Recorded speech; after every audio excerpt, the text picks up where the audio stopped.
পূর্ব বর্ধমানের ঐতিহাসিক মাদ্রাসায় জালালিয়া বোহারকে এনিমি প্রপার্টি ঘোষণা করে কেন্দ্রীয় সরকারের আওতায় নিয়ে যাওয়ার সিদ্ধান্তের প্রতিবাদে পথে নামল বঙ্গীয় ওয়াকফ বাঁচাও মঞ্চ।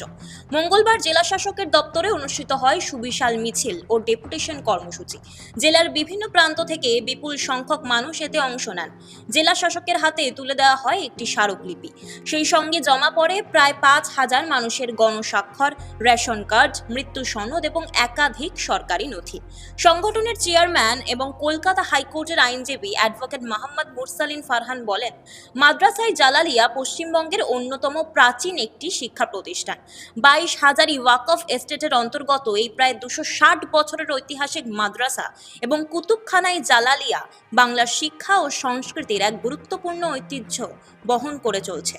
তিনি দাবি করেন, কুতুবখানার বহু দুর্লভ পাণ্ডুলিপি এবং গ্রন্থ বর্তমানে ন্যাশনাল লাইব্রেরিতে সংরক্ষিত রয়েছে, যা এই প্রতিষ্ঠানের ঐতিহাসিক গুরুত্বের সাক্ষ্য বহন করে।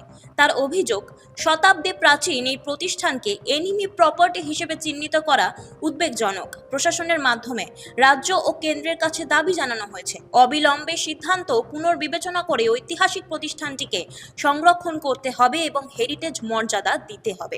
ডেপুটেশনে অংশগ্রহণকারী সাধারণ মানুষও দ্রুত প্রশাসনিক হস্তক্ষেপের দাবি জানান। সংগঠনের পক্ষ থেকে জানানো হয়েছে, প্রয়োজনে আগামী দিনে বৃহত্তর গণ আন্দোলনের পথেও হাঁটা হতে পারে।